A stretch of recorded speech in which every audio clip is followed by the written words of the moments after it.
I'm Nigel Pickering with the Washington Stormwater Center and also at WSU Pullman.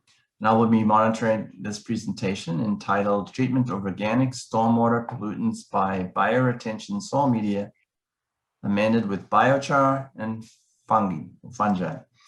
And this is by Chelsea Mitchell of the Washington State University and also the Washington Stormwater Center. We'll have about 20 minutes of presentation followed by questions. Please type your questions in the Q&A box and we'll answer them from there.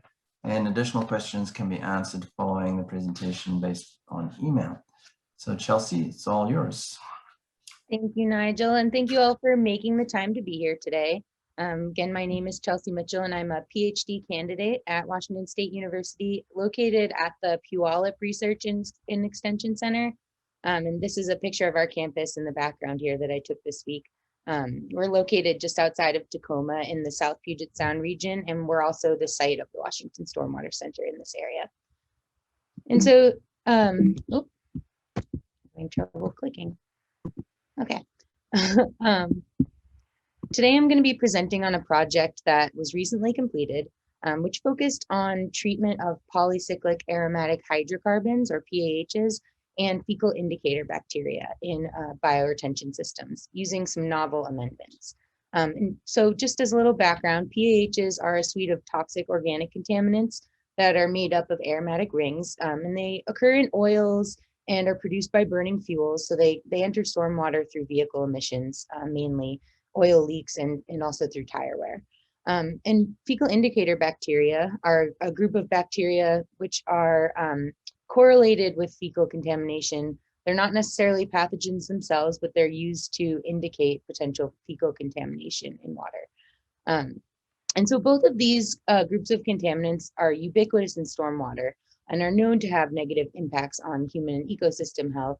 However, there's still a lack of performance standards for treating these contaminants in stormwater and a lack of knowledge concerning the most suitable BMPs for their treatment. And so the impetus for this, this is the impetus for the study that I'm going to be talking about today.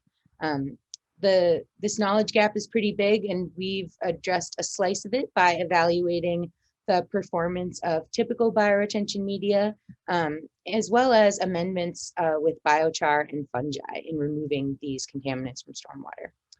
Both biochar and fungi have seen increased attention for their potential benefits to water treatment in recent years. Biochar is a charcoal-like substance made by cooking organic waste products under low oxygen conditions and usually pretty high temperatures.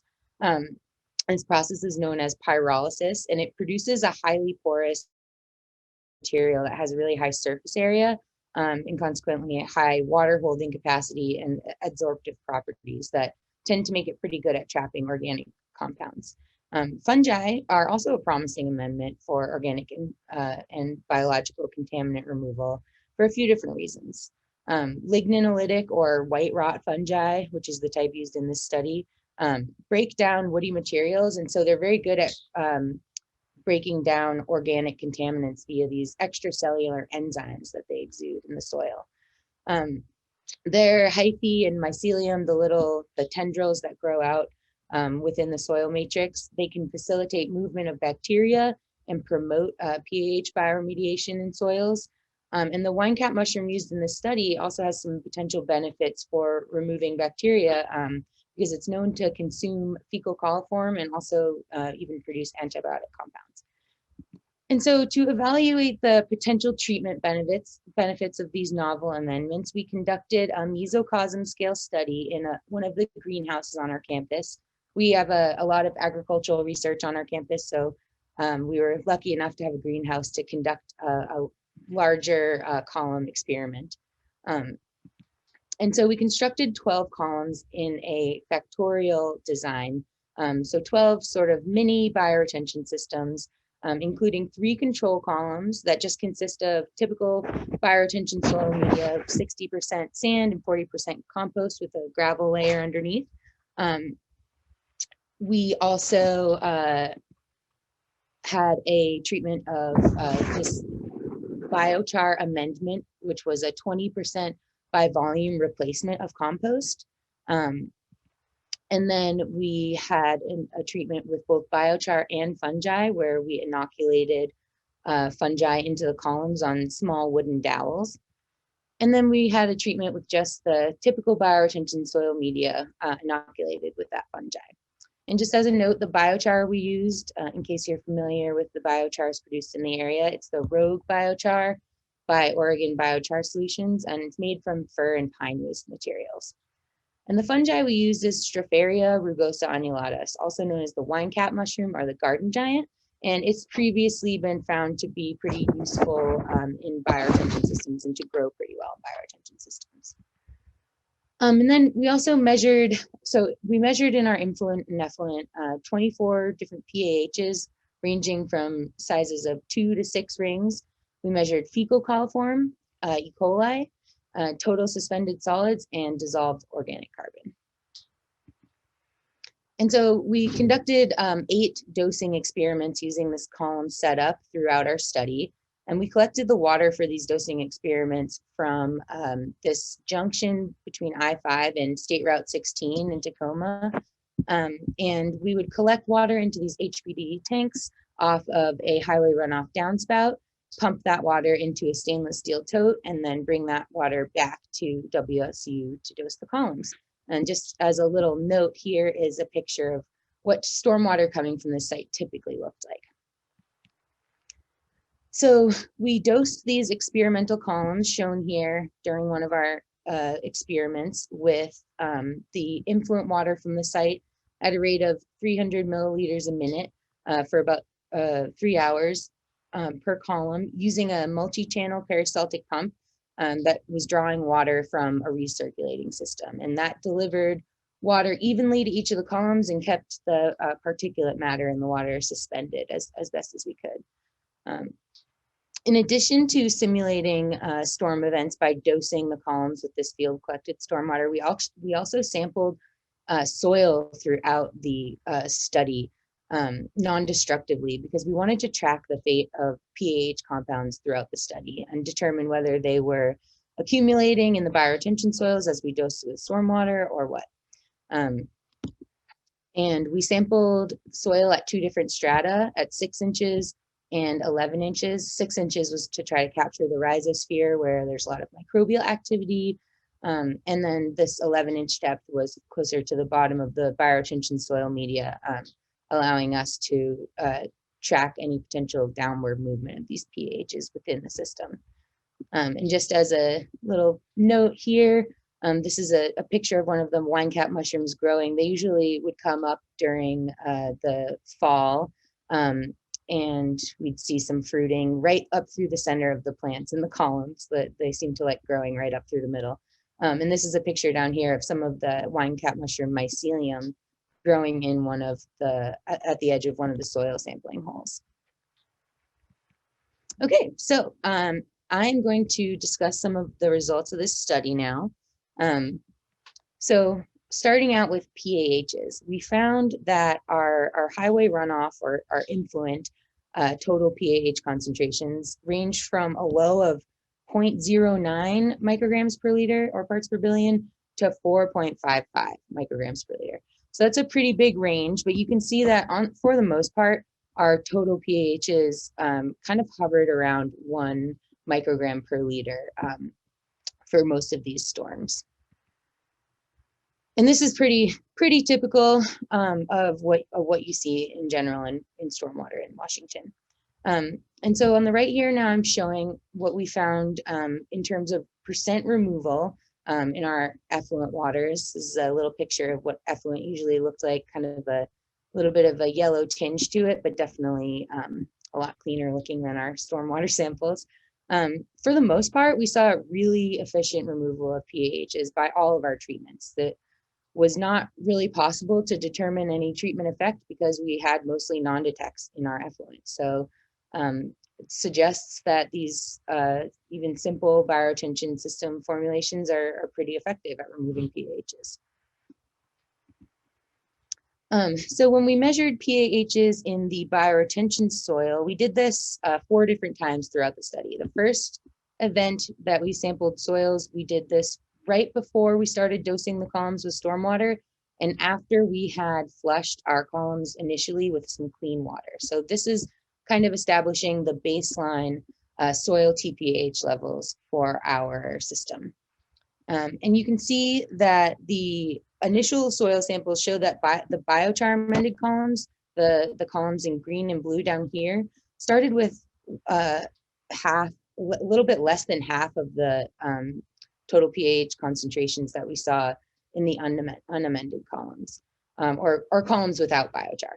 And probably what we suspect is the reason for this is that compost is the likely initial source of PAHs in these systems before we start adding stormwater. And since those biochar treatments had only half of the amount of compost as our control treatments, we suspect that compost was contributing those PAHs. And so using this soil PAH data in combination with our influent and effluent PAH data, we were able to conduct a mass balance on the PAHs, the pH fate of those compounds moving through our system.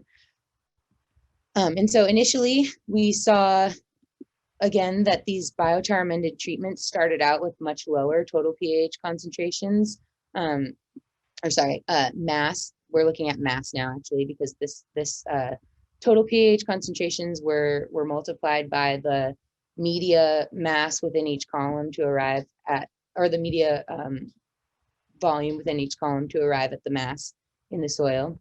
And then throughout the course of the study, we input about 2,960 micrograms of total PAHs into each of the columns via stormwater. And so we're able to make this calculation because we dosed each column evenly, so they all received the same stormwater input. But despite that input of PAHs over the course of the study, we really didn't see much breakthrough of these compounds in our effluent waters. We saw a couple instances in our control, like plain bioretention column treatment, but and also breakthrough during one event for our fungi amended treatment. But for the most part, we saw non-detects in our effluent. And by the end of the study, we had pretty similar masses of PAHs across all of the treatments. So even though our treatments without biochar started out with much higher total PAH mass, by the end of the study, most all of our treatments were pretty much in the same place. And we found that overall, despite this input of total PAHs via stormwater, we saw a net loss across all of our columns. The highest losses were for those treatments where the initial concentrations were highest. But overall, what we can say about this is that this loss in total PAHs throughout the study can't be explained by loss through the effluent. And this suggests that there's some kind of internal loss mechanism taking place. This could be microbial bioremediation. We expect that bacteria are able to consume some of these PAHs within the bioretention columns. And then also potentially plant uptake. Some previous studies have found that plants are able to take up somewhere up to around 10 or 20% of PAHs within a bioretention system. So some interesting things to think about there for future studies. And then we also found, I didn't show the data here, but we broke this apart by just individual PAH compounds. And what we found was that the mass loss of PAHs was really driven by 3 and 4 ring PAHs. For example, fluoranthene and phenanthrene experienced really steep losses in terms of the decrease over time, which drove the overall total PAH loss. So now let's talk about fecal indicator bacteria. The story for the fecal indicator bacteria results is a lot more convoluted than for PAHs. We saw really variable influent concentrations spanning multiple orders of magnitude for each of these compounds throughout the study. Note that this figure here, the y-axis is on a log scale. So we're really bouncing all over the place in terms of the concentrations of these organisms in the influent. On the right here, I'm showing the log removal of each of these compounds over the course of the study. And you can see that initially we saw some export of fecal coliform and E. coli from our columns. But after the first event, we started to, in general, see removal. Although clearly there's not an obvious trend here in terms of improvements or decreasing removal over time. But what we did see was that initially we had a lot more within treatment and between treatment variability in our earlier dosing events than in our later dosing events. So it's probably worth it to do a longer term monitoring of these contaminants and see if those trends become established over time. We also measured total suspended solids in our influent and effluent.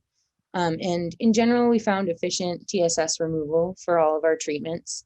And then after the third dosing event, we saw that pretty much all of our samples met the basic treatment performance for TSS for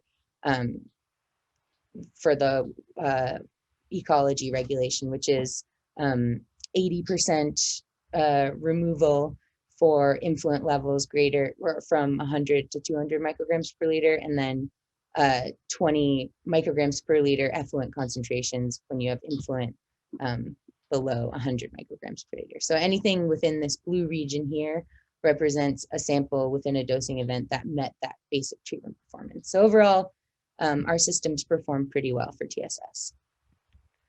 For DOC, we found that all of our columns exported DOC throughout the study. We had relatively low influent concentrations of DOC, and clearly their DOC was exported from this system, except in one instance where we had pretty high influent DOC. But the interesting thing to see here is there was a really strong effect of the biochar amendment on DOC export amongst these columns. The biochar amended columns exported much less DOC than those without the biochar amendment. And again, this is probably due to the reduced amount of compost that was in the biochar amended columns. So now just to discuss some take-home points. For PAHs, we found that all of our treatments were successful at the influent concentrations that we had in our runoff samples. In terms of the soil, bioretention soil pHs, it looks like compost is responsible for the majority of the bioretention media TPHs, just based on the fact that our columns where there was a reduced amount of compost started out with half of the concentration of TPAHs. And then over the course of the study, all of our columns actually showed a net loss of soil TPAHs despite an input of these compounds through stormwater. And then again, that loss that we saw was dominated by those 3 and 4 ring PAH compounds. And all of this suggests that there's some PAH loss mechanism occurring internally within these bioretention systems, which reduced the bioretention media TPAHs by more than half within a 1-year period. And so it's important to note that this reduction can't really be directly extrapolated to bioretention systems in the field, because we did only dose the columns 8 times over the course of this year. And of course, in a field site, those bioretention systems would see a lot more water. But it does suggest that these bioretention systems are able to renew the adsorptive sites for PAHs, and potentially says something positive for the ability of these systems to treat PAHs over longer time periods. So for fecal indicator bacteria, again, the treatment story is much more complicated. sorry, that should say 3 orders of magnitude. Our influent concentration spanned 3 orders of magnitude, kind of all over the place.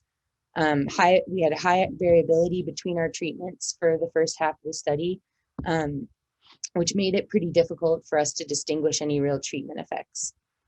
And then generally we saw removal by our bioretention columns of these indicator bacteria after the first event, but again, there was still breakthrough in some of our subsequent events. And I really wanted to note some things I learned from this fecal indicator bacteria data. There's some potential confounding factors when we're talking about measuring indicator bacteria in water samples.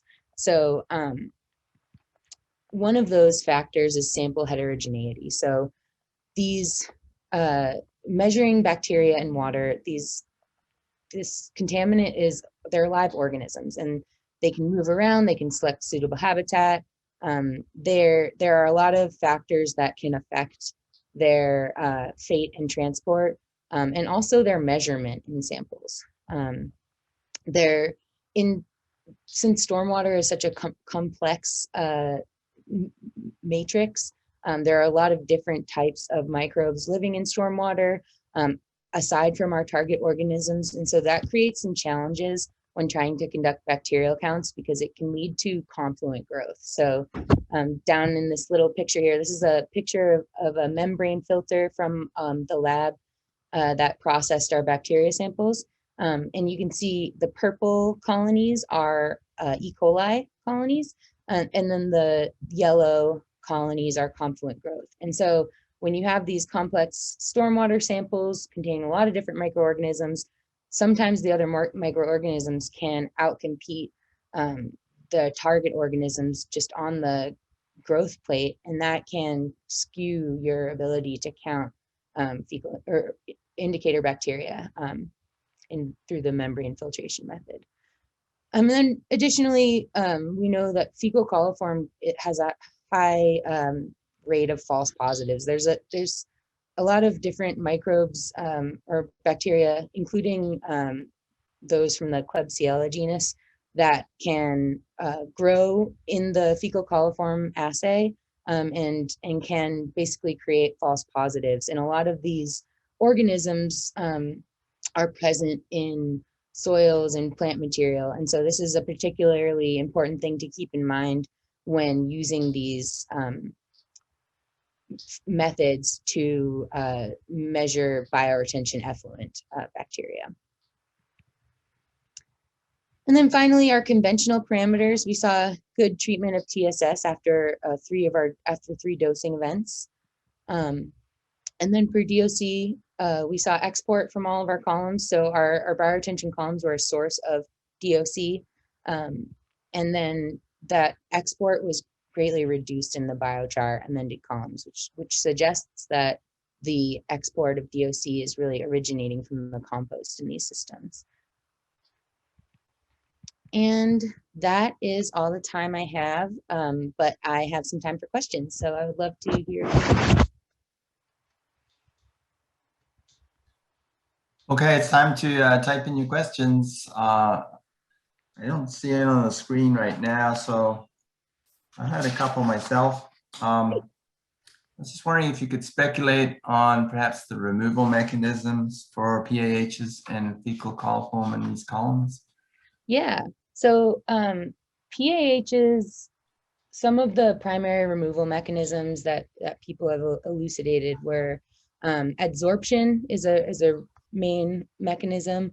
Bioremediation has also been confirmed, at least for some lower molecular weight PAH compounds like naphthalene through like use of qPCR in bioretention soils.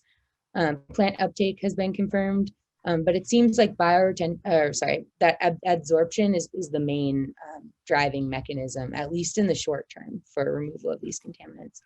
And then for fecal indicator bacteria, it's a little bit more complicated. They can be trapped and filtered physically within the bioretention media, but they also experience die-off just based on the environmental conditions of the system. And they can also be consumed by other organisms in the system. And so, yeah, the bacteria removal mechanisms are very dynamic. Okay, we have some other questions. How did you select the type of fungi used? Yeah, so one of our colleagues who actually who is a mycologist, had conducted a couple of different studies using the Stropharia rugosoannulata in bioretention systems. And they have a few different benefits outside of just their potential for remediation of organic contaminants and predation on bacteria. They are able to grow really easily with just a little bit of woody debris in the system. So if you, for example, had like a rain garden and you were applying mulch to it, you could inoculate the mulch with this fungi and it would be, you could be pretty confident that it would keep coming back year to year. It's also technically edible, so at least it's not a toxic, it's not a poisonous mushroom that you would have to worry about including in a bioretention system. And it's called the garden giant for a reason. It really likes to grow in gardens, and so the bioretention systems are a nice habitat for this particular mushroom. Okay, there's a couple more questions. We have 4 minutes left. Were there any conclusions drawn around success of biochar or fungi, or were they both generally concluded successful along with columns that did not include these? Yeah, great question. So I know the results seem pretty convoluted at this point. For the PAH treatment, because we had such high removal and mainly non-detects for all of our samples, it really wasn't possible, at least at the influent concentrations we were using, to distinguish between our treatments. So for PAHs, they all performed equally well. For fecal indicator bacteria, we have some events where removal was higher in biochar amended columns, but for the fecal coliform, there were some events where the biochar and fungi amendment seemed to produce lower effluent concentrations of the bacteria, but the variability was so high that this wasn't something we could really draw any statistical conclusions from. And so I think in order to really assess the potential established benefits from these amendments, we would probably need to do some kind of stress testing on the system with maybe dosing our stormwater with higher concentrations of PAHs or bacteria. Okay, we have 2 or 3 minutes left. What is your hypothesis of the origin of the FIB in this elevated freeway interchange with no septic systems, livestock, pet waste, etc.? That's a great question. As you could probably tell, I'm a little bit skeptical just of the use of fecal indicator bacteria for this purpose, because you're correct, there isn't really, aside from animal waste, which definitely can end up on highways, birds pooping and whatnot, there isn't really a major fecal input source. It's possible that, bacteria are particle associated and can get, trapped on tires and transported onto these roadway surfaces. But that being said, it's definitely possible, at least for the fecal coliform, that there are some false positives contributing to those influent concentrations.